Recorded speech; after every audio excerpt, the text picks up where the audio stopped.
በሰብስቲቱሽናል ኢኩዌሽን እስማኤል ከዛስ በኤሊሚኔሽን ወይም በፈለግ ነው ስንሰራ ይሄ ማለት ምን ማለት ነው ሚድ ፖይንት ነው ማለት ነው ወይ ሴንተር ኦፍ ሮቴሽን ማለት ነው ሴንተር ኦፍ ሮቴሽን እቺ ልስራላችሁና አሁን ሴንተር ኦፍ ሮቴሽን ማለት ነገሩኛ እዚህ ጋር እንጨርስ 5/2 x plus 25/2 is equal to minus 2x plus 5/2 x ከዛስ ሲደመር 2x is equal to ስንት ነው የሚሆነው ከ6 minus 25/2 ማለት ነው ትክክል ነው ከዛ በኋላ ኤልሲኤም ንገሩ ስንት ነው የሚሆነው 4 ስንት ነው 9x/2 is equal to ስንት ነው የሚሆነው 12 አይደል ከ12 ይሄ ማይነስ 13/2 ማለት አይደል ይሄው ምንድነው የሚሆነው x ማይነስ 13/9 ማለት ሴንተር ኦፍ የኤክሱ ማለት ነው y ለማግኘት ምንድነው ማለት ንገሩኛ y ለማግኘት ቶሎ በል y ለማግኘት ምንድነው ማለት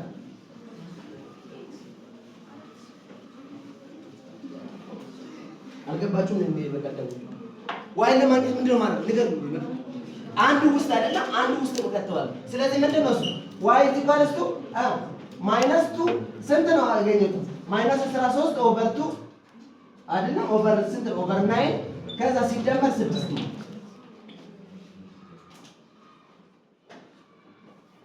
ከዛስ ምንድነው የሚሆነው y ስንት ነው የሚሆነው 26 ለ9 ስንት ነው የሚሆነው 6 ማለት ነው ስንት ነው y 26 ሲደመር 54 ነው አይደል ሲካፈል ለ9 ማለት y ስንት ነው ማለት ነው ይሄ ስንት ነው 80 ሲካፈል 9 ስለዚህ ሴንተር ኦፍ ሮቴሽን ጨርሰናል አሁን ሮቴሽን ስንት ማለት ነው የx ማይነስ ስንት ነው 13/9 ከዛ በኋላ ማይነስ 80 ሲካፈል ለ9 ይሄ ሴንተር ኦፍ ሮቴሽን ከዛስ ቴታ ብቻ ፎርሙላ ብቻ ነው የሚነግራችሁ ቴታ ነገሩ ስንት ነው አማውንት ኦፍ ሮቴሽን ነገር አማውንት ኦፍ ሮቴሽን ቶሎ በለው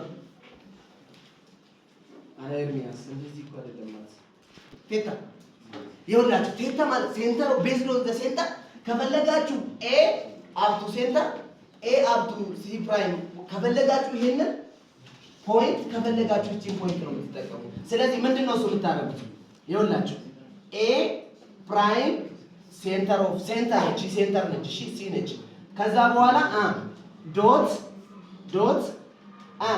ኤ ሲ is equals to the norm of AC times norm of AC ማለት ነው ይሄ A ፕራይም ነው times cos theta ነው የሚፈለገው ምንድነው A እና አሁን A እና A ፕራይም ነው የመረጥኩት ከፈለጋችሁት እናንተስ B እና B ፕራይም ጥያቄ አለክ B እና B ፕራይም ከዛ በኋላ ምንድነው እሱ አሁን cos theta ንገሩኛ cos theta ምንድነው የሚሆነው A እና AC ማለት ንገሩኝ ምንድነው የሚሆነው A ፕራይም C ከዛ በኋላስ ዶት AC ከዛ ዲቫይድድ ባይ ኖርም ኦፍ A ፕራይም C ኖርም ኦፍ A C ማለት ነው አሁን እቺ ንገሩ ቶሎ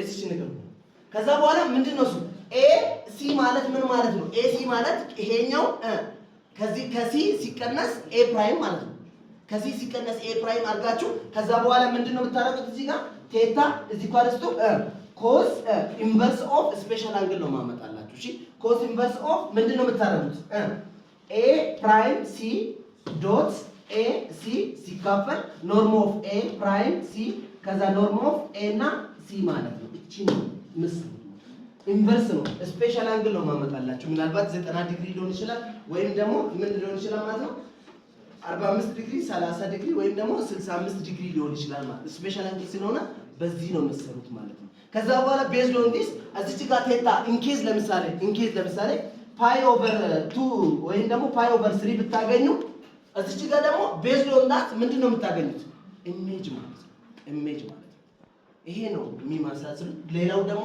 በደንብ ፎከስ ማድረግ ያለባችሁ ባለፈው ሰብሪን ያስረዳችሁ ላይ ላይን ነው። እሺ እሱን ላስረዳችሁ ሳይሆን ሃይላይት ነው የምሰጣችሁ። ይኸውላችሁ ኢንኬዝ ላይን ኦፍ ሪፍሌክሽን ይሰጣል። እሺ በደንብ አድርጋችሁ ማወቅ ያለባችሁ ላይን ኦፍ ሪፍሌክሽን። ለምሳሌ ይሄ ላይን ኦፍ ሪፍሌክሽን y = mx + b ይሰጣል። እሺ ምናልባት በሁለት ነገር ነው የሚሰጠው። ይሄ m እና ኢሜጁ m ተመሳሳይ ከሆነ ለምሳሌ እዚህ ጋር ለምሳሌ 2 ከሆነ እዚህ ጋር ላይን ወይም ደግሞ የዚህ ፓራለል ከሆነ ለምሳሌ y = 2x + 8 ከሆነ እዚህ ጋር 2 ከሆነ እዚህ ጋር 2 ከሆነ ይኸውላችሁ አያችሁ ፓራለል ነው አይደለ? ግዴታ ኢሜጁ ምንድነው የሚሆነው? ፓራለል ነው የሚሆነው። ይኸውላችሁ እዚህ ጋር 2 ከሆነ እዚህ ጋር 2 ከሆነ ኢሜጁ እዚህ ጋር ምንድነው የሚሆነው? ፓራለል ነው የሚሆነው። ከዛ የዚህ ኢሜጅ y = ቆይ እዚህ ጋር ሁለት ነገሮችን ብቻ ነው በደንብ የምትይዙት፣ ፖይንቱን አይደለም ያልኳችሁ። ኢንኬዝ ለምሳሌ ይሄ ላይን ኦፍ ሪፍሌክሽን ብለን እንሰራው y = 2x + 1 ብለን እንሰራው። ለምሳሌ ይሄ ላይን ኦፍ ሪፍሌክሽን ብላችሁ ዘሉት። እሺ ላይን ኦፍ ሪፍሌክሽን ብላችሁ ዘሉት። ለምሳሌ ፋይንድ ዘ ኢሜጅ ኦፍ ብዬ ከዚች ጋር ፓራለል ከሆነ y = ለምሳሌ 2x + 10 ብዬ ልውሰድ። አያችሁ በጣም ቀላል ነው ይሄ። ፋይንድ ዘ ኢሜጅ ኦፍ ዲስ ዋን ብዬ ከነገርኳችሁ የዚህ ኢሜጅ እዚህ ጋር ነው የሚታየው አይደለም ሳሚያ? የዚህ ኢሜጅ የቱ ጋር ነው? እዚህ ጋር ነው የሚታየው። ስለዚህ እዚህ ጋር ሲታይ እንደዚህ ነው የምናደርገው። ፓራለል ከሆነ ኢሜጁ ከዚህ ጋር ፓራለል ነው። y = 2x + 10 አይደለም ፕላስ b ነው ማለት ነው። b ከየት ነው የምናገኘው? ሰብሪን ባለፈው ስታስረጂ ነበር። b ከየት ነው የምናገኘው? እስማኤል እቺን b ከየት ነው የምናገኘው? b ከየት ነው የምናገኘው? አያችሁ አሁን ለምሳሌ ይሄ ላይን ኦፍ ሪፍሌክሽን ነው እንዳትረሱት። እሺ ይሄ ላይን ኦፍ ሪፍሌክሽን ነው። ይሄ ኢንኬዝ ለምሳሌ ስሎፕ የዚህ ስሎፕ እና የዚህ ስሎፕ ተመሳሳይ ከሆነ የዚህ ኢሜጅ እዚህ ጋር ነው የሚታየው ብያችኋለሁ። አሁን b ብቻ ነው የሚቀር። b ከየት ነው የምናገኘው? ንገሩኝ። b እንዴት ነው የምናገኘው? b እንዴት ነው የምናገኘው? ቶሎ በለው ዘማሪ ንገረኝ። b ከየት ነው የምናገኘው? b ምንድነው የምናደርገው መሰላችሁ? በጣም ቀላል ነው። እሺ ብዙም የሚያስጨንቅ ነገር አይደለም። አሁን ይሄኛው የዚህ ኢሜጅ አይደለም የምንፈልገው የዚህ ኢሜጅ አይደለም የምንፈልገው። የዚህ ኢሜጅ ማለት ደግሞ ይሄ ማለት ነው። ስለዚህ ከዚህኛው ኢሜጅ ላይ አንድ ፖይንት ነው የምንወስደው እንዳትረሱት። እሺ ከዚህኛው ኢሜጅ ላይ አንድ ፖይንት ነው የምንወስደው። ለምሳሌ ሌት ብለን x = 0 እንወስዳለን። በዛ ሰዓት y ስንት ነው? 10 ነው ማለት ነው። ስለዚህ እዚህ ፖይንት ላይ ነው ያለው አይደለም? ይሄ ስንት ነው ማለት ነው?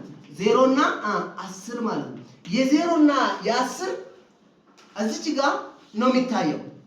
እዚህ ጋር ምንድነው እሱ p a' እና b' ነው ማለት ነው። a' እና b' ካገኘን በኋላ እዚህ ጋር ፐርፔንዲኩላር ነው። ዩዚንግ 0 እና 10 a' እና b' ካገኘን በኋላ a' እና b'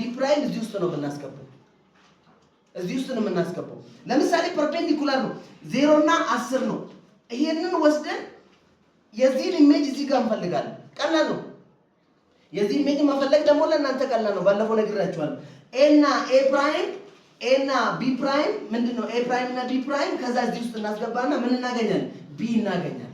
እንኬስ ደግሞ ፐርፔንዲኩላር ካልሆነስ ለምሳሌ ፓራለል ካልሆነስ ይሄ ለምሳሌ x ከሆነስ ቀላል ነው። ይሄን ኢኩዌሽን እና ይሄ ኢኩዌሽን ወስደን ኢንተርሴክሽናቸውን እንፈልጋለን። ኢንተርሴክሽናቸውን ከያዝን በኋላ ከዚህኛው ኢኩዌሽን አንድ ፖይንት እንፈልግና የዚህ ፖይንት ኢሜጅ እንፈልግና የዚህ ኢሜጅ እና የዚህን ኢንተርሴክሽን ተጠቅመን ላይን ኦፍ ሪፍሌክሽን እንጠቅማለን። ባለፈው ሰብሪን በደንብ ስላስረዳች ቀላል ነው። በደንብ አጥሩ። ያው መልካም ፈተና